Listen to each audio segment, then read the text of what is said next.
Russian rap sucks. Being from Russia, I naturally have heard enough of it throughout my life. I remember being like 10 or 11 starting to listen to popular Russian rap artists, but only in secret, since I knew that if my sis and my friends found out, they would laugh at me.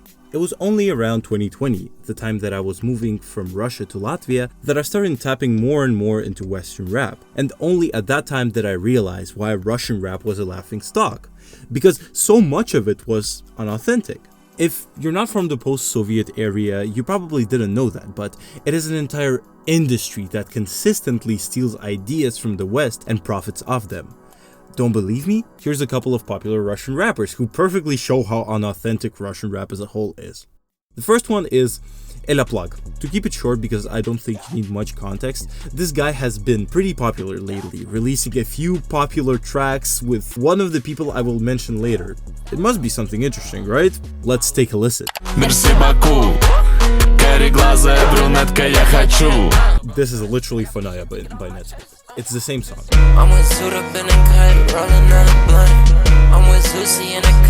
The snippet video, he also stole that from Netspin. But okay, it gets worse. Let's look at his concert. Maybe that's better, right?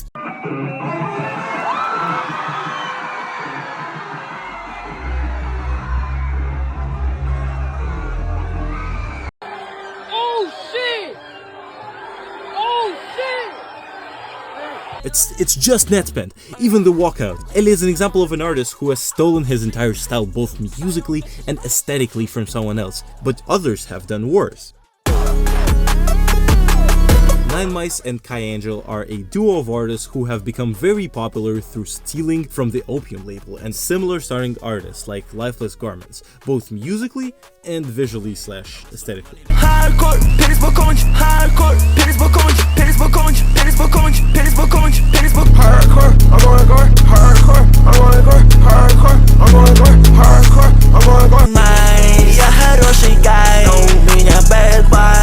I got bad vibes. I'm a blessed guy, but with bad vibes. I got bad vibes. I got bad. Я купил и Prada.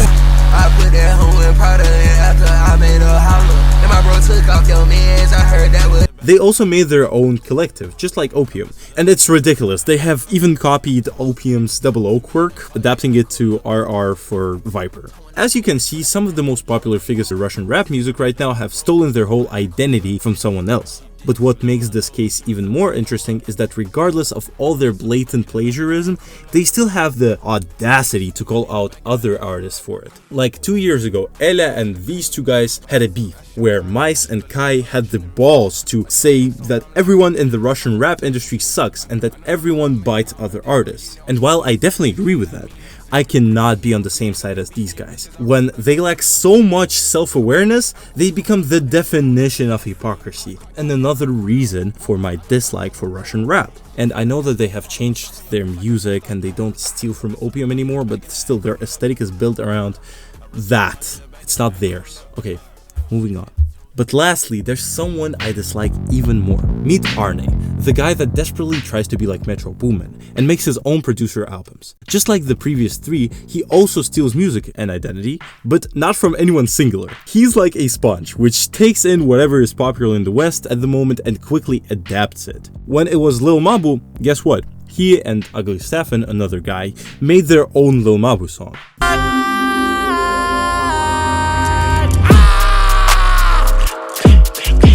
The bullets got ahead of me.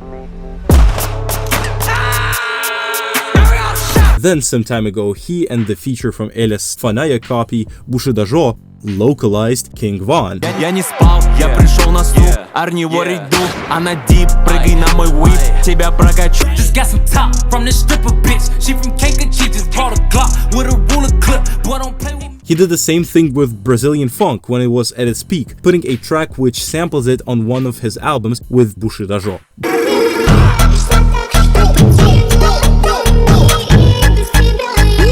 But Zhenya, Isn't that quite original, you might ask? I mean, it doesn't sound like he stole it from anybody, he just followed the trend. In fact, this one is even worse because unlike previous guys, he did not just steal the song from some popular Western rapper or producer, he basically scammed the original creator of the song. First, he saw that a small producer by the name Billy Boone put out this snippet on TikTok.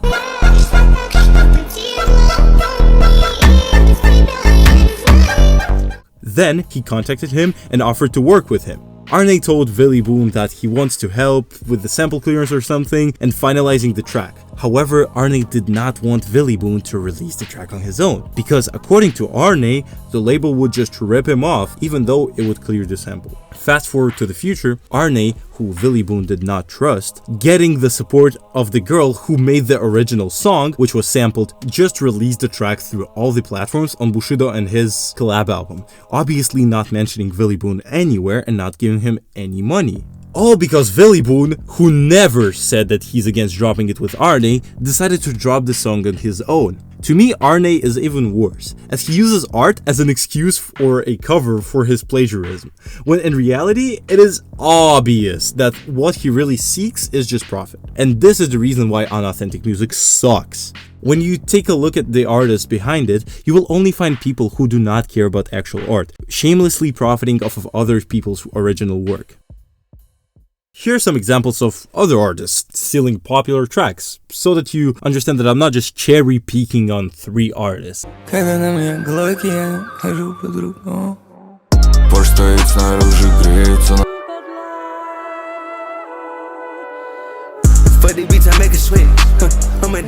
В моем сердце дырка, мне нужна таблетка, хотя бы половинка.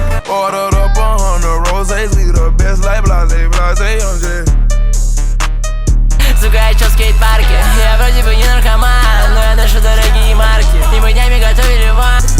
Nigga better have my cash, nigga better have my stash, put money on your head.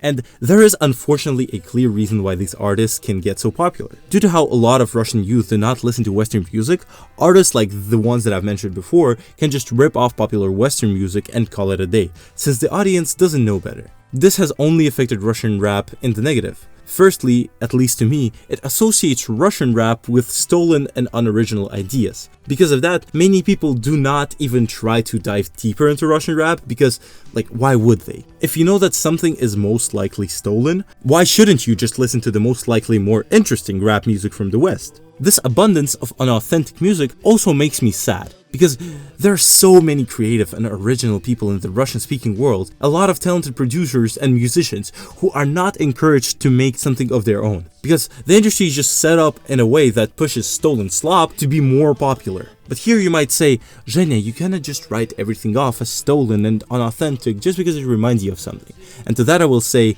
there is a difference between inspiration and artistic theft. To show that, let's look at something like Kino. Kino is probably the most legendary Russian band of all time. You might have heard them on TikTok. This song.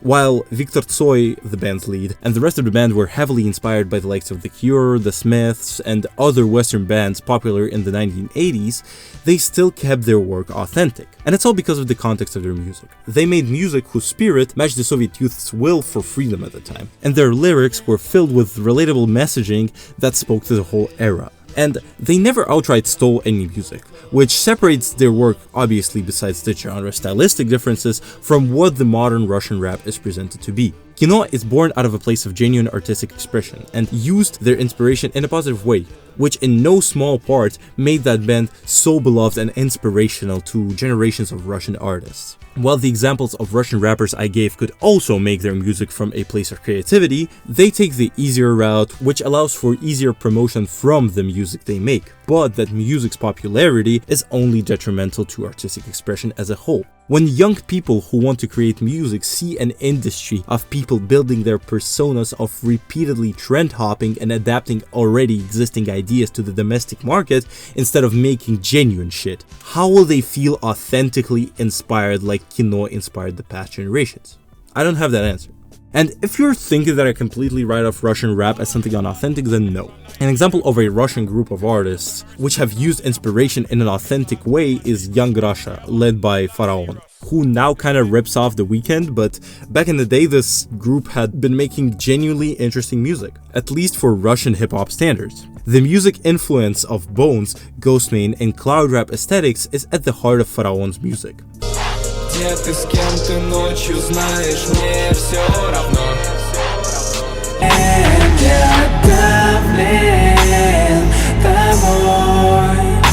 For example, and with such music he even earned a collab with Ghostman, which still holds as one of the most impressive collabs between Russian and Western artists, as unlike Aarne, who just bought features from NBA Youngboy and Sosa for his AL2 album, Gleb did not pay anyone. He just earned it with his art. The vibe, built by Young Russia in the early 2010s, has had a serious cultural impact on the Russian youth, with most Russian rappers saying that their favorite rapper is Pharaon. Also, if you thought that I would only focus on Russian music, then you're wrong. I focus on it heavily due to my exposure to it, but Western music to some extent also suffers from this issue. In the modern age where TikTok is one of the main sources of new music for people, a lot of artists naturally try to profit of that by making uncreative, TikTok-friendly music, sometimes even ripping off other songs. For example, this song.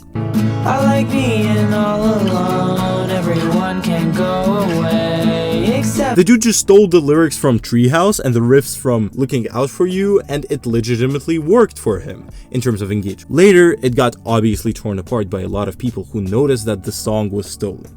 But I think this situation highlights how in a world where many try to benefit from stolen art, there are still people who call it out and care about the art's authenticity. However, there's one more threat to authentic art. AI is obviously an additional threat to genuine artistic pursuit, and more importantly, its recognition. Even though AI can be used creatively, and I made a whole damn video about someone who knows how to use it creatively, it is rather an exception than a rule. Some cases of artists using AI have been generally well received, like Uzi EP or Yachty album covers, but most of such cases have led to controversies, like the recent Vicstar AI video, or the Alchemist and Erykah Badu AI-generated album covers, where people don't hold back destroying the artists guilty of using AI in lazy and cheap ways. Speaking of The Alchemist, he's always trying to do some weird stuff with his projects. Like, this situation kind of reminds me of what happened with War Dyer when he wanted to release it, and he did release it as a fucking NFT, but okay, that's a whole different story. And while such controversies show that people care, they also reflect how artists now more and more often choose to go the easier route in the process of making their music. And after seeing certain people who I will not dare to call artists like Twin gain millions of listeners of putting AI Playboi Carti vocals on beats, the idea of AI art becoming more and more abundant does seem pretty scary, but sadly realistic. It shows us that in this day and age, we have to be media literate. If we want to appreciate real art, we have to be able to recognize fake art. Because if we mindlessly consume what's popular regardless of it being genuine or not, we risk letting AI and unauthentic music run rampant in today's music industry and jeopardize true, fresh creativity. And honestly, I'm not looking forward to that future. But coming back to Russian rap, to me it's just crazy that Chipinkos and his Alphabet album resonate with me more and seem more original than practically any music that is in the mainstream Russian rap community.